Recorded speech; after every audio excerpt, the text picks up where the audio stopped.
After suspicion on how things were developing in Parliament, Deputy Speaker Oulanya led the cat out of the bag, telling praise of a deliberate fight against him in the House, allegedly masterminded by Speaker Kadaga.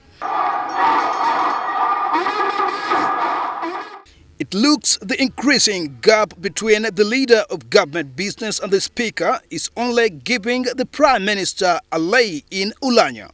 Where will that leave Kadaga? Will she succumb, or will Prime Minister Mbabazi have to pull her down?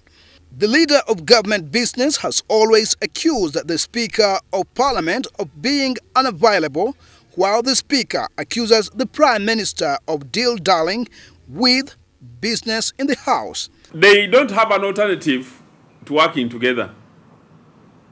They either stand together or fall together with the institution. However, political analysts argue that the Prime Minister is reading from the same script as Museveni, who, in December 2012, said Kadaga was too busy to take his calls. And I want the government to understand that I will speak up for everybody. No one should go on the radio to complain that the independents have come to my office. I am there with. No one should complain that the opposition has come to my office. I am their speaker. It is not clear how the row between the two will work out. I just wonder that in the 12 years Mr. Asfar was Prime Minister here, he never went to radio to speak about the Speaker. 12 years, not even once. So I want the government to know that we should respect one another. Yes, we agreed to form a party, let us accept it. The Parliamentary Commission has so far made attempts to reconcile the Prime Minister and the Speaker, but it looks to take longer than they thought. The leader of government business had made a commitment, and the Speaker of Parliament, that there is going to be much improved communication and working together within the forum of the leaders. To us, we just put them to task why they would prefer to talk to the press when they have access to one another.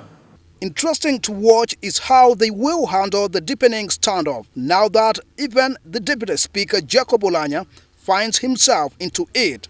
It's unfortunate that this ended up in the papers that way. It would not have been my desire if you asked me privately. But now that it has happened, we can't do much about it, but out of it, for us, we shall forge a stronger institution of Parliament and a stronger relationship. Because now we know the issues that are inside them. The row between the two seems to have invaded President Museveni, who probably is not interested in joining yet. So we'd rather sort them in the background of the party, because both of them are NRM. Both of them are very senior lawyers. If they have any issues that are legal, the law council can help us to sort out in issues that we don't know.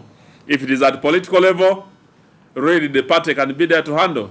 The Parliamentary Commission that has been trying to reconcile the two principles, however, says such disagreements are good for democracy.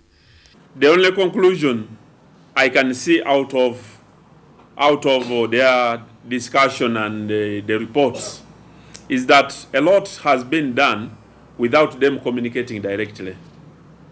And this is a breach which shouldn't be allowed in any institution.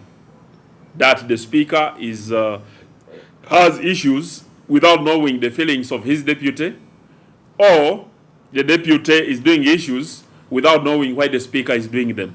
The cause remains imaginary and suspicious, many fearing the row will impact negatively on the proper working of government.